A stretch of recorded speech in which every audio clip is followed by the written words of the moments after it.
珍贵之物，需好生保存。蓝忘机语气轻柔，甚至还把手中与他几乎相当的手拉到小匣子之上，想看吗？像是被蛊惑住了那般，魏无羡点了点头。是什么？按你的说法，在这后世他称之为日记。魏无羡只觉手上接触着的肌肤愈发灼热了。日记的内容他猜到了，可是他好像并不是很乐意给旁人看到呢。你收起来，我们出去后再给我。魏无羡眨巴眨巴眼睛，心道：好吧，他其实还挺小气的，这可是情书啊。可蓝忘机也不多说，挥袖间便把小匣子收走了。其实他也并不是很愿意这里边的东西给旁人看到，这才早早在上面下了禁制。现在问及，无非是他瞧魏婴那眼神明明白白写着好奇罢了。不多久，一行人就把资料处整理好了，继而朝下一个墓室走去。只是这个墓室似乎并不像先前的墓室那般了。他们走到墓室门口时，还哀叹一句：门是不是坏了？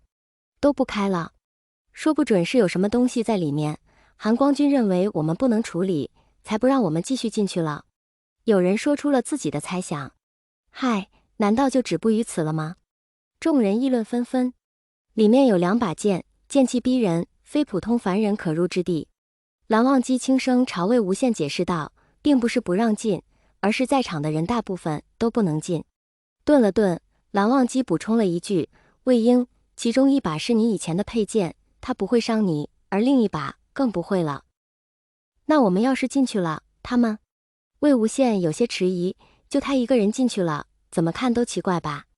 岂不是众目睽睽下坐实了他是夷陵老祖的转世的谣言啊？虽然这个谣言刚出现没多久，还仅限内部流通，可是他还不想火，平平淡淡才是真呐。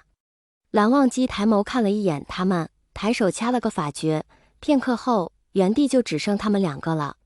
我把他们送到另一个通道去了。这个墓室建立之初，我都想好了，分2条路，这条路本该只有你才能来的，没曾想你早早就发现了我，我也就不管他们了。魏无羡听着蓝忘机难得的长篇大论，轻轻扯了扯对方的袖袍，调笑意味十足。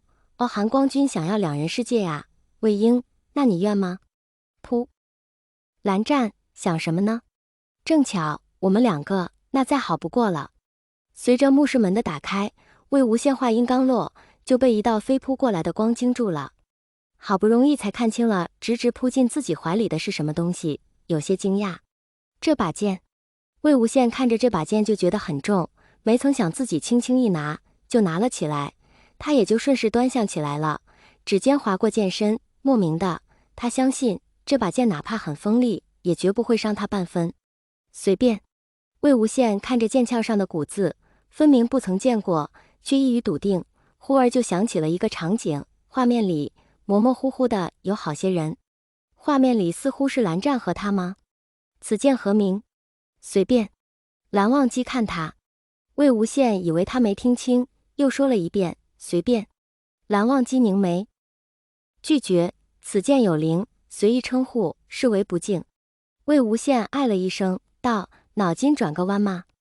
我不是说叫你随便叫，而是我这把剑名字就叫随便。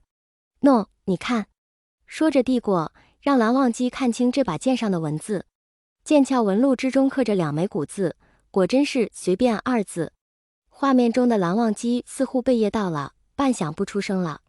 这是你的佩剑，随便。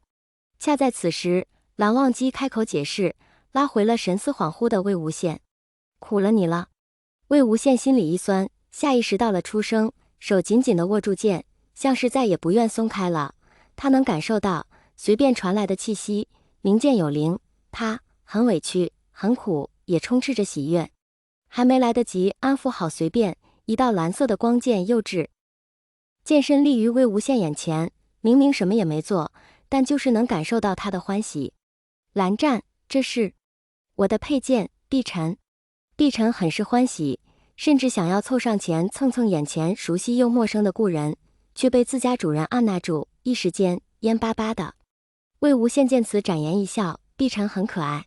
闻言，碧晨倒是高兴了，随便开始作妖了。眼看那剑身的温度呈指数上升，魏无羡连忙道：最喜欢随便了。看着眼前的一幕，蓝忘机心中松快了不少，这样就很好，再也没有那些纷纷杂杂的人或事了。这些都是你收集的剑谱吗？魏无羡抱着自己的随便，已经开始随意翻看起书架上的书，忽而一段文字映入眼帘：名剑有灵，可修出完整的剑灵。剑灵偏好随其主人，后面是什么？魏无羡尽数看不入眼了，满脑子的雾随其主。方才一见面，碧晨就格外的想要亲近他。蓝湛曾言道，碧晨更不会伤他，这不就是直白版的蓝湛性格？想到这，魏小羡眼睛都亮了，心里偷乐着，满脸跃跃欲试的看着碧晨。